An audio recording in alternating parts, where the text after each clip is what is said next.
todo es todo. Pues estás en otro barrio, pero es el barrio también. Sin Ferro es como me faltaría el oxígeno, que es el amor por Ferro. La verdad que a Ferro le agradezco. Ferro es mi vida. Ferro, todo. La más grande. Me gusta Ferro. ¿Cómo andan amigos y amigas verdolagas? Hoy tenemos la suerte de poder juntarnos otra vez con Daniel Visiglio, el Vichy, uno de los miembros de la subcomisión de historia del club, que nos va a contar un poquito sobre la historia de la sede, de las 3 sedes, para ir anticipándome. Así que Daniel, muchas gracias. No, encantado, bueno, gracias a todos por estar ahí escuchando mis historias. Vamos a tratar de que sea lo más ameno posible. Y bueno, cuando los 95 empleados del ferrocarril se reunieron en la oficina de cargas del Ferrocarril Oeste, que es una de las cosas que resta también definir dónde estaba. Es uno de los pendientes. Es uno de los pendientes. Yo estimo, y esto hay que corroborarlo, que estaba en el actual edificio del ICI sobre Avenida Rivadavia, que sigue teniendo la salida de las dos calles. A Yerbal 1199 y obviamente a Rivadavia. Tengamos en cuenta que Yerbal 1199 en aquella época no estaba asfaltada y era como un zanjón. Lo que sí aparece en una guía Kraft de 1910 telefónica como oficina cargas y el número de teléfono con esa dirección, Yerbal 1199. Por eso, es información que se sigue buscando y tratando de chequear. Se sigue buscando porque lo que hay que buscar es, o sea, el edificio del ICI perteneció al ferrocarril hasta 1957, eso es seguro.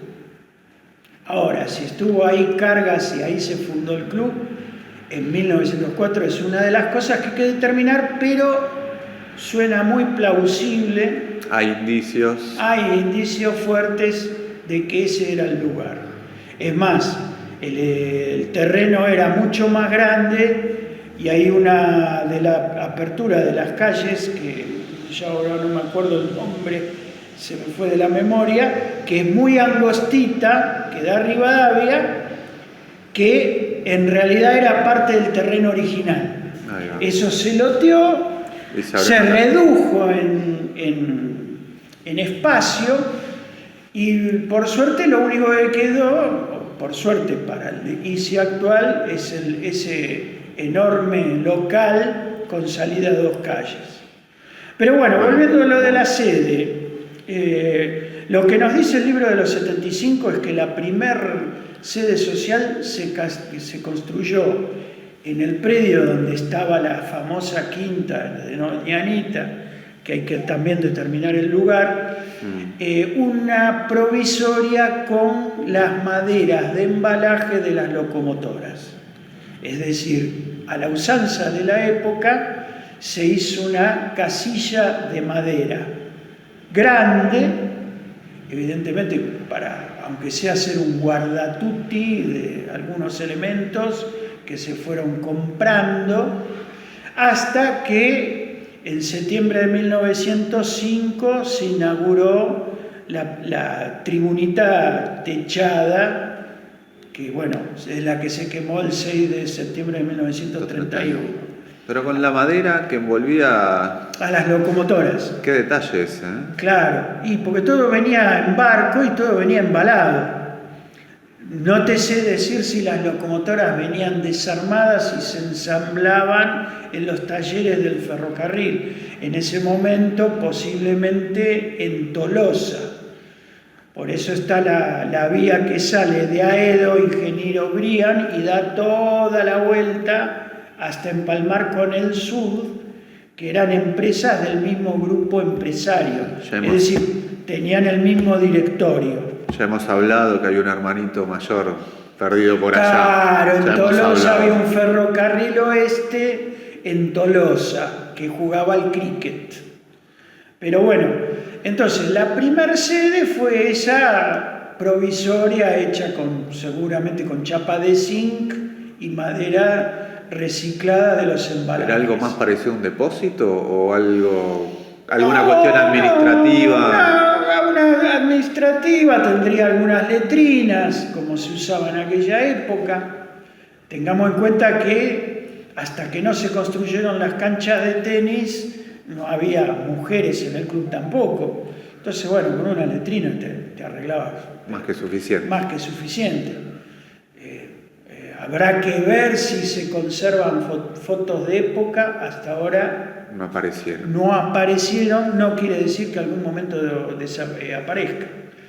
Pero el ferrocarril, digamos así, en previsión de hacer la conexión con el Buenos Aires al Pacífico, que iba por Honorio Pueyrredón, o sea, Honorio Pueyrredón era un ramal ferroviario de una empresa que se llamaba BAP, Buenos Aires al Pacífico, que llegaba a Caballito.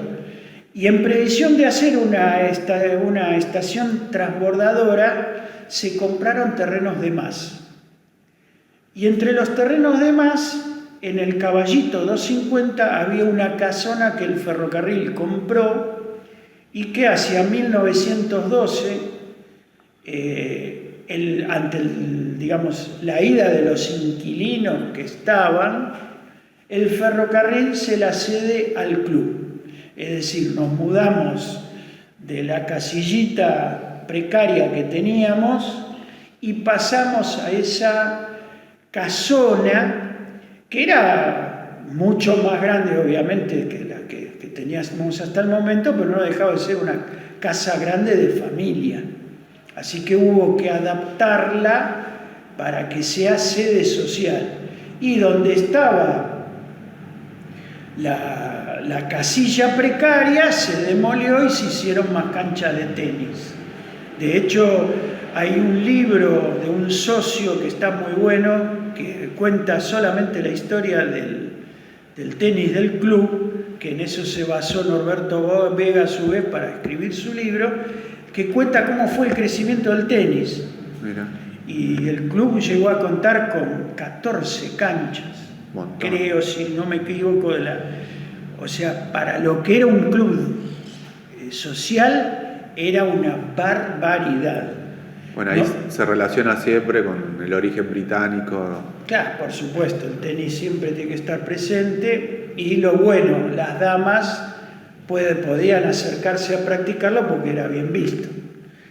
La arquería, el tenis, el ciclismo incluso recreativo, era lo que se veía como deportes femeninos para la época. De hecho, si uno revisa las primeras Olimpiadas, creo que a partir de las 1900, con arquería está la participación de la mujer. Nos queda pendiente esa charla. Queda pendiente. Para otro momento la participación de las mujeres en el deporte del club. Que estuvieron desde el principio, es una rareza en clubes de AFA, centenarios. Tampoco, obviamente, la mayoría de los clubes de AFA eran de fútbol. Sí. Después empezaron a tener una etapa social. Ferro fue social desde el principio. Esa es la diferencia. Esto no fue construido para ser club de fútbol, sino que siempre fue con fútbol. Que después el fútbol fuera lo que acaparara más la atención de los asociados es otra cuestión. Pero esto siempre fue pensado como un club para ejercicios físicos para los empleados. Recién en el 47, en la modificación de estatuto, se pone que el fútbol es la actividad principal. Otra charla pendiente. Pero volvamos Pero a la no sede. nació como club de fútbol el club, eso es evidente. Y bueno, ese edificio que decimos que el club rentó por, creo que eran 50 pesos mensuales, lo tuvo hasta 1935, en el que la empresa ferroviaria, al desmantelarse el proyecto de la conexión del Buenos Aires al Pacífico, ya no tenía la necesidad de las tierras. De hecho, se loteó para abrir Avellaneda, ya estaba clausurado el ramal del Buenos Aires al Pacífico. Para esa época ya existía la Honorio Pueyrredón, o sea, no tenía sentido para el ferrocarril tener tantos terrenos ociosos. Y le vende la fracción a Morixe. La fracción que va del 250 hasta Las Vías se la vende a los molinos harineros Morixe, que antiguamente estaban en Rojas y Yerbal. Obviamente al molino le quedaba mucho más accesible la estación Cargas Caballito, obviamente, le quedaba mucho más conveniente y tenían una vía de acceso propio que hoy puede seguirse viendo al costado de los edificios de Caputo. Eso lo usó Morixe hasta que cerró. Entonces, eso hizo que el club tuviera que pensar. ¿Pero cuántos años tuvo esa segunda sede entonces? Y entonces estuvo desde el 12 o el 13 hasta el 35, 36. Creo que llegamos a durar hasta que... Perdón, 35. Dije mal, 1925. Me equivoqué yo. 1925. En 1925 se decide la venta a Morixe. Sí. En el 27 se abre Honorio Pueyrredón al público, se hace avenida. O sea que la sede duró, debe haber sido, bueno, entregamos la sede actual, recién construida, que se inaugura en el 28, cambiazo, y ahí es cuando Morixe demuele y hace los hilos. Porque el proyecto de Morixe se ve clarísimo en las fotos, se hizo en 2 etapas. El molino harinero propiamente dicho y después vinieron los hilos de acopio. Así que bueno, me rectifico, 1925 es cuando el ferrocarril le vende los terrenos de Cuchacucha 250 a Morixe. Y así nace la sede actual en un estilo neo-Tudor, aprovechando que la sede iba a tener un frontis con algo que representara al club, digamos así, el primer escudo fue el que había diseñado Day, que en realidad nunca se usó, no hay constancias en ningún lado de que se haya usado el escudo de corazón con las letras bordadas. Solamente tenemos registro en el acta, en el libro de actas, en la segunda, en la adenda, donde se ve el dibujo, pero nunca se usó, ni siquiera en la papelería del club. Ni un sello, nada. Nada. Entonces se ve que se aprovechó para rematar el frontispicio de la sede, se dijeron, bueno, hay que hacer un escudo, reemplazar el que está, y para eso se nombró una comisión que trabajó en él. De hecho, lo que creo que está actualmente en la sede social es un bosquejo, no el que quedó definitivo. Fíjense que los durmientes son muchos más de los que aparecen en los primeros de 1929 o 1930. Es decir, se hizo un boceto y ante la premura de inaugurar el edificio, eso fue lo que se puso en el frontis. No fue la versión que se adoptó definitivo. De hecho, de ese escudo del frontispicio tampoco hay ninguna versión en ninguna papelería que se conserve. Ya lo que hay es siempre el que se ve, por ejemplo, en el libro de los 75, que bueno, hasta hace 20 años atrás era el usual. Sí, como un escudo antiguo del actual. Como claro, una versión antigua del actual, pero no es la del frontispicio tampoco, y eso se ve claramente en la O que tiene puesta. En los durmientes, en las barritas. Sí, o sea, evidentemente lo que se puso fue un proyecto de escudo. Háganlo, saquémoslo, tenemos que terminar la sede ¿Y qué más nos puedes contar de esa incipiente sede del 28? Bueno, esa incipiente sede, por ejemplo, lo que hay que buscar es la fecha de inauguración, que no la tenemos. En ningún libro de los que se ha hecho del club está. Obviamente se tuvo que haber hecho una fiesta a todo trapo, habrá que buscar.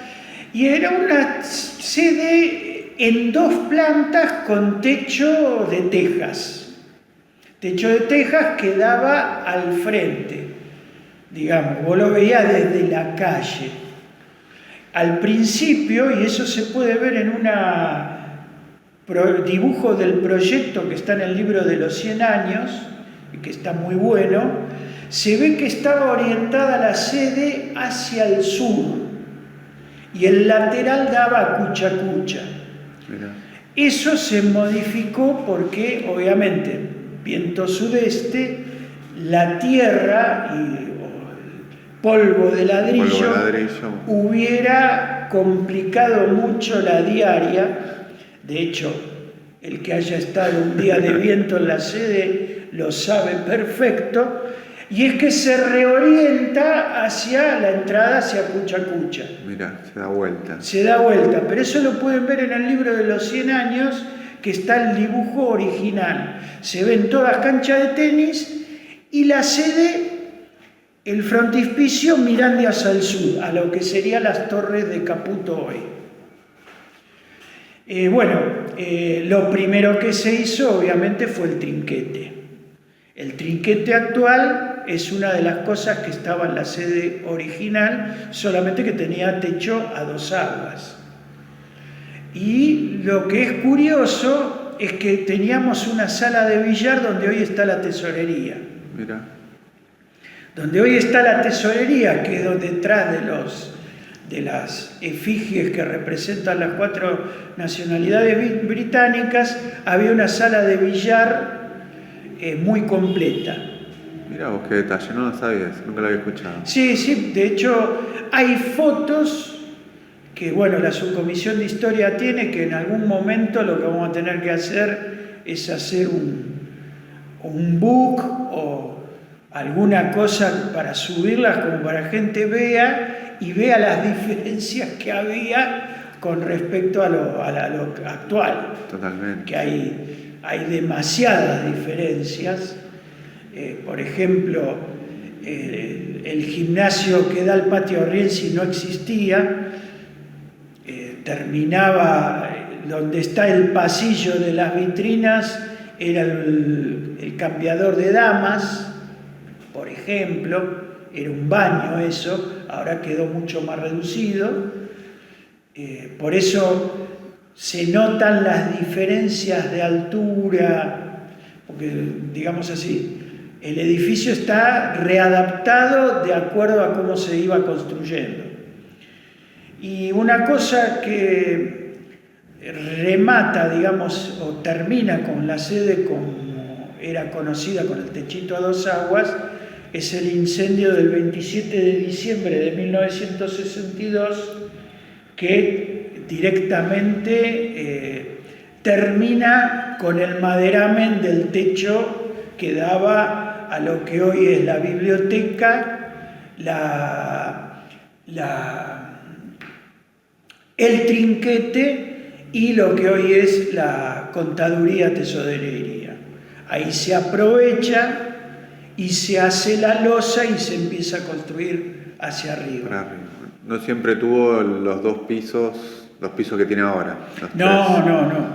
De hecho, en el año 58, 59, se puede ver fotos desde la cancha que empiezan a construir lo que sería el gimnasio de básquet de atrás y el primer piso.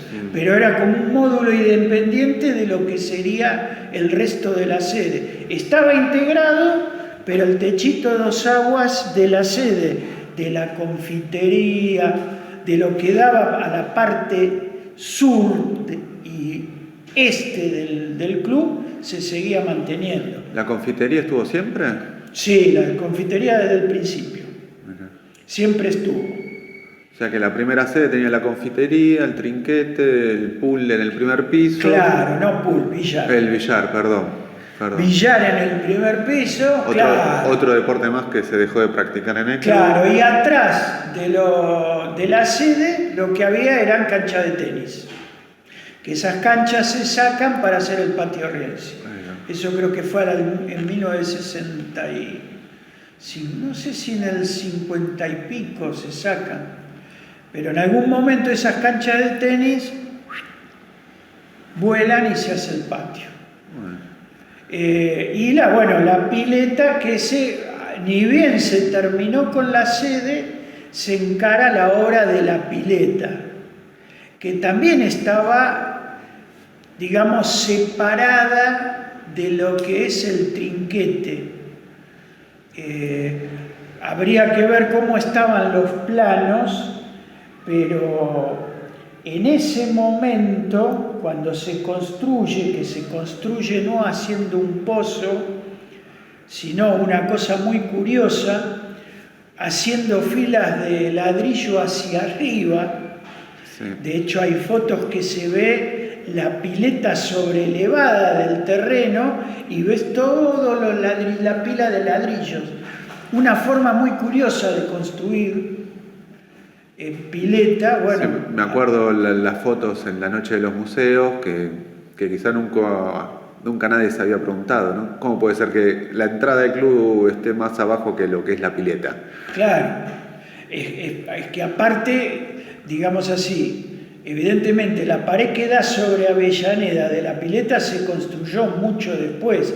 En algún momento se rellenó el terreno y se hizo esa pared, pero en algún momento es la pileta, vos ibas caminando por la calle y la veías detrás de un alambrado sobrelevada.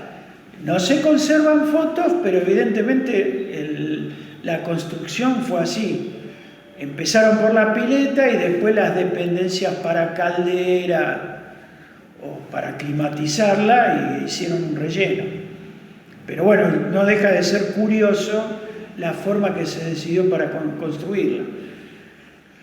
Obviamente después vino el trampolín, tuvimos trampolín hasta los 60, bien entrados los 60, que es cuando 65, 67, pero el trampolín ya en el 31 ya estaba, o sea, digamos así, la sede social, terminaron con algo, seguían con otra cosa, en este caso la pileta, el trampolín llegaba a tener 3 metros de altura.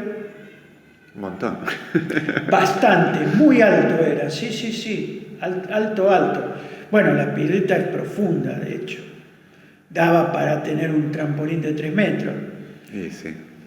Pero bueno, también ocasionó problemas, que eso en algún video, sí. Black, podremos decir los problemas que ocasionaba el trampolín. Se ha conversado en otras charlas los problemas del trampolín y los festejos. Exactamente. Y bueno, los trampolines vuelan cuando se decide poner las carpas para aprovechar la pileta todo el año. El famoso globo. Y después yo sé que está no sé si es en esa época, la entrada del club toda con maderas, con puertas de madera, claro, portones. Bueno, la carpintería de madera, sí, obviamente. No se utilizaba carpintería, o por lo menos no para las construcciones de estilo británico, la carpintería de herrería artística.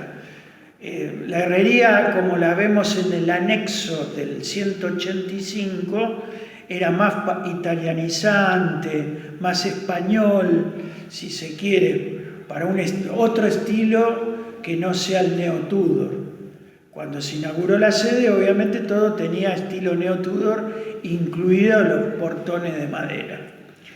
Una cosa curiosa es que, por ejemplo, la herrería que está actualmente en el anexo viene de una demolición, no estuvo original.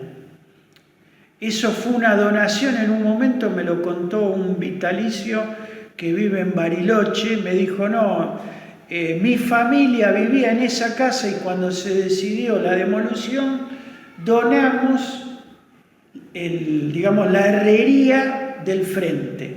Y es lo que se ve hoy en el anexo 185. Porque generalmente las construcciones ferroviarias tampoco tenían ese tipo de herrería. Generalmente lo que tenían era un poste de madera y alambraje tejido, como muy, digamos, básico era. Eso que se ve en el anexo A es una donación a posteriori.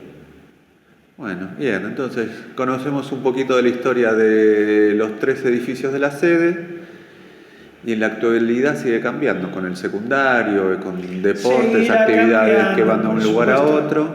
Se le está dando a lo mejor otros destinos y bueno, es parte de la evolución. En su momento se agregó un pedacito para la confitería. Claro, exactamente, que es lo que generalmente es donde las damas juegan buraco. Exacto. O esos juegos de mesa. Y también un poquito más adelante se agregó todo lo que es la parte de la pileta, como los nuevos vestuarios. Claro, por eso te digo, siempre la sede, por lo menos desde el 62 en adelante, siempre se le hizo algo o un agregado. Por lo menos hasta bien entrado Sí, las los adaptaciones.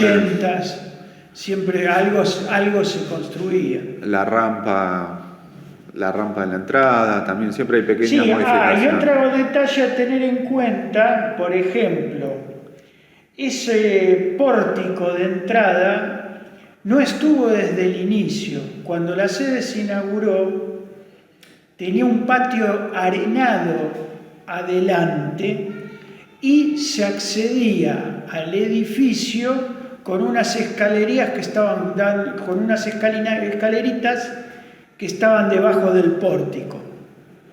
En algún momento entre los 30 y los 40 se agregó ese patio que hoy actualmente se utiliza para la confitería, poner mesas, esa explanada. Las digamos. lámparas siempre me llamaron la atención de ese patio.